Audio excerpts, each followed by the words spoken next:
우리 아버지는 평생 짊어져야 할 무게를 알고 사셨던 분이에요. 30년간 대형 화학회사 연구소장을 지냈죠. 겉으로는 언제나 단정하고 빈틈없었지만 퇴근 후에도 늘 책상 앞에 앉아 어깨에 짐을 내려놓지 못하는 가장이셨습니다. 당신의 결정 하나하나가 회사와 수많은 직원들의 생계에 영향을 미친다고 믿었기에 감정보다는 책임감과 신중함을 앞세우셨죠. 저희 가족에게 늘 든든한 버팀목이었지만 때로는 그 책임감의 무게 때문에 자신을 내어줄 여유가 없었던 누구보다 열심히 살아온 평범한 아버지였습니다. 그런 아버지가 2달 전 정년 퇴직하셨어요. 이제야 가족들과 시간을 보낼 수 있겠다며 좋아하셨던 모습이 생생한데 요즘 부쩍 이상한 징후를 보이기 시작했습니다. 매일 새벽 5시 15분. 아버지는 알람도 없이 잠자리에서 일어나세요. 조용히 현관을 나서고 정확히 1시간 45분 후에 돌아오시죠. 처음엔 운동인 줄 알았어요. 하지만 아침마다 옷을 갈아입지 않고 대신 군용 야전삽과 밀봉된 유리병을 챙기는 모습이 수상했습니다. 퇴직 후 아버지가 입는 작업복에서는 희미한 화학약품 냄새까지 났어요. 그러던 며칠 전 새벽이었어요. 잠이 오지 않아 거실에 나왔다가 창밖을 봤는데 아파트 뒤편의 어두운 비상 계단에서 아버지가 누군가와 대화하는 모습을 봤습니다. 아버지는 낡은 서류 봉투를 그 남자에게 건네고 있었고 그 남자는 마스크를 쓰고 후드를 뒤집어 쓴 채 고개를 끄덕였습니다. 두 사람 사이에는 팽팽한 긴장감이 감돌았고 그 모습이 마치 은밀한 거래처럼 느껴졌어요. 더 충격적인 건 아버지 서랍 깊숙한 곳에서 발견한 빛바랜 신문 기사였습니다. 15년 전 폐쇄된 화학 폐기물 처리장, 방치된 채 위험이라는 제목이었습니다. 화학회사 연구소장이었던 아버지는 왜 매일 이른 새벽에 위험물 처리장 인근의 비밀 장소로 가서 삽을 들고 무언가를 파고 낯선 남자와 은밀하게 접촉하는 걸까요? 혹시 과거 무거운 책임감 속에서 내렸던 결정적인 잘못을 숨기기 위해 지금 와서 위험한 증거를 처리하고 계신 건 아닐까요? 아버지의 굳건했던 삶에 어떤 금이 간 것인지 본격적인 이야기를 시작하기 전 구독과 좋아요 부탁드립니다. 아버지의 비밀 행동은 정확한 루틴을 가지고 반복되었습니다. 새벽 7시 정각에 돌아오시면 아버지는 황급히 옷을 갈아입지 않고 바로 욕실로 직행하셨습니다. 옷에서 나는 끈적하고 짙은 향을 씻어내려는 듯 한참 동안 샤워를 하셨죠. 아버지 운동 다녀오세요?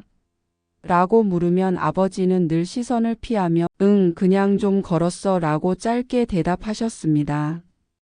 평생 정직함이 몸에 배었던 아버지의 모습이 아니었습니다. 그날 뒤로 저는 진실을 밝히기 위해 차근차근 단서를 모으기 시작했습니다.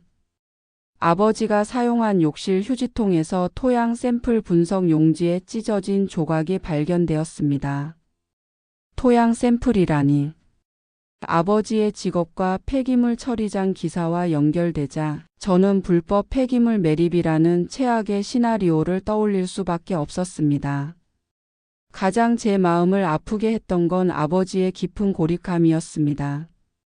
늦은 밤 외할머니에게서 걸려온 시골 본가의 전화를 받을 때 아버지는 꼭 방으로 들어가 작은 목소리로 통화하며 굳은 표정으로 나오곤 하셨습니다. 마치 어머니에게 비밀을 들키지 않으려 안간힘을 쓰는 것 같았죠. 아버지는 평생의 짐을 혼자 짊어지기로 결심한 것처럼 보였고 그 고독한 뒷모습은 저를 더욱 불안하게 만들었습니다. 결국 저는 결심했습니다. 이 진실을 모른 척할 수는 없었습니다. 다음 날 새벽 5시 15분 저는 옷을 두툼하게 껴입고 모자를 눌러쓴 채 아버지를 뒤따랐습니다. 아버지는 아파트 단지를 벗어나 인적이 드문 15년 전 폐쇄된 화학 폐기물 처리장 뒤편 야산으로 향했어요. 어둠 속에서 아버지의 굳은 결의가 담긴 뒷모습만이 희미하게 보였습니다. 나무 뒤에 몸을 숨기고 아버지를 지켜봤습니다. 아버지는 주변을 살피더니 가방에서 군용 야전삽을 꺼내 땅을 파기 시작했습니다. 그리고는 밀봉된 유리병에 담긴 무언가를 파낸 구덩이에 넣은 뒤 다시 흙을 덮었어요. 이 모든 행위가 증거를 인멸하거나 위험물을 은밀히 묻는 행위처럼 느껴졌습니다.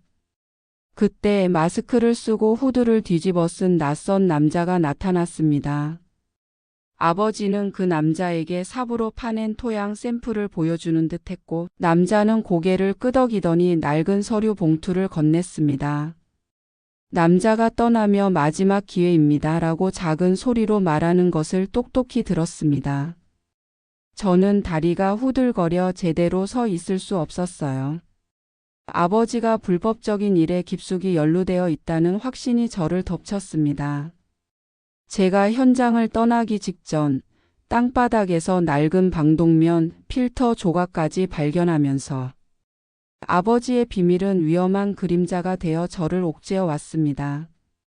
집으로 돌아오는 길 저는 아버지의 책임감이 이렇게 무서운 결과를 낳을 수도 있다는 생각에 깊은 절망감을 느꼈습니다.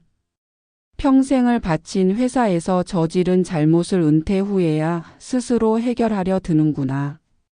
그날 저녁 저는 더 이상 침묵할 수 없었습니다. 아버지가 가장 아끼는 찻잔에 차를 내어주며 저는 아버지에게 현장에서 주워온 방독면, 필터 조각과 폐기물 처리장 기사를 테이블에 내려놓았습니다. 아버지, 이 기사 뭐예요? 새벽마다 폐기물 처리장 가서 뭐 하시는 거예요?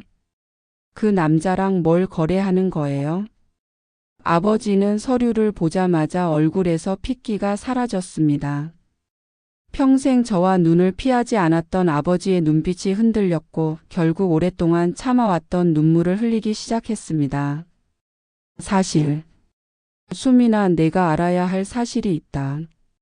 15년 전 내가 부장으로 있을 때 그 처리장에서 기준치 이상의 폐기물이 유출되는 사고가 있었단다.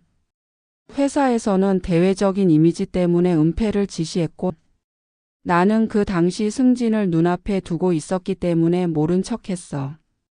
내 승진이 수많은 직원과 우리 가족의 안전과 연결된다고 합리화하면서 그렇게 외면했단다. 충격이었습니다. 평생 정직함을 강조했던 아버지가 회사 비리를 묵인했다니. 저는 떨리는 목소리로 물었습니다. 그럼 지금은 증거 인멸을 하는 거예요? 아니다.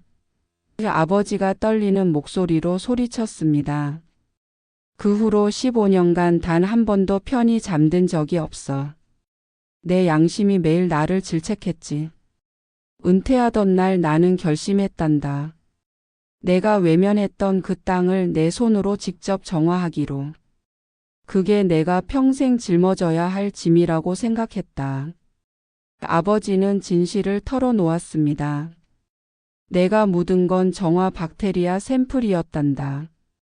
그리고 삽으로 봤던 건 토양 샘플을 채취했던 거고. 매일 아침 나는 오염된 땅에 정화 박테리아를 심고 토양이 얼마나 깨끗해졌는지 샘플을 채취하러 갔단다. 그 남자, 마스크 쓴 그 남자는요? 그 친구는 당시 내부 고발자였던 그 처리장 기술자야. 그 친구도 나처럼 죄책감에 시달리고 있었지.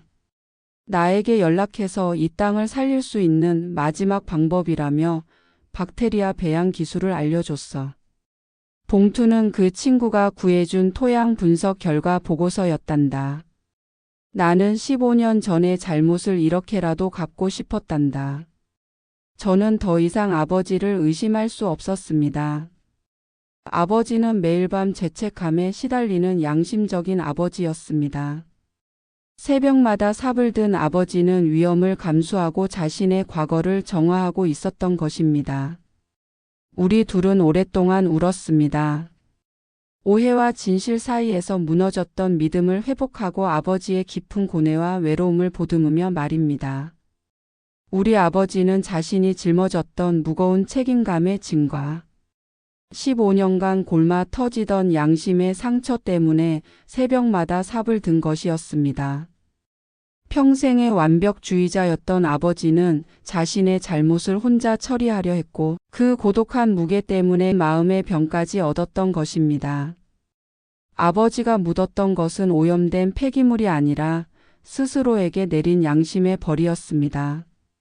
그리고 매일 새벽 삽으로 파내려 했던 것은 과거의 잘못과 함께 골마버린 자신의 마음이었습니다. 이제 아버지는 새벽 5시 15분에 혼자 나가지 않습니다. 지금은 어머니와 제가 번갈아 가며 아버지의 일을 돕고 있습니다. 아버지는 토양을 분석하고 어머니는 꽃을 심고 저는 정화 박테리아를 넣는 유리병을 챙깁니다. 아버지의 속죄는 이제 우리 가족의 공동 작업이 되었죠. 그 모습은 아버지의 마음이 정화되는 과정과 같았습니다. 평생 웃음을 아끼셨던 아버지는 폐기물 처리장의 흙이 맑아질 때마다 조금씩 잃었던 웃음을 되찾고 계십니다. 우리 아버지는 완벽하지 않았습니다. 한때 무거운 책임감 속에서 잘못된 선택을 했습니다. 하지만 은퇴 후 가장 인간적인 방법으로 속죄하며 가족에게 진정한 모습을 보여주었습니다. 우리는 종종 눈에 보이는 행동이나 상황만으로 상대를 판단하고 오해합니다. 하지만 진정한 속죄와 고뇌는 은밀하고 고독한 모습으로 우리에게 다가올 수 있습니다.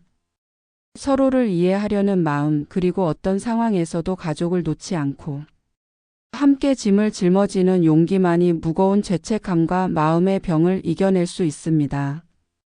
우리 아버지가 가족의 힘으로 되찾은 평화처럼 말이죠. 오늘도 시청해 주셔서 감사합니다. 구독과 좋아요는 더 좋은 이야기를 전해드리는 힘이 됩니다. 다음 이야기에서도 여러분과 함께 하겠습니다.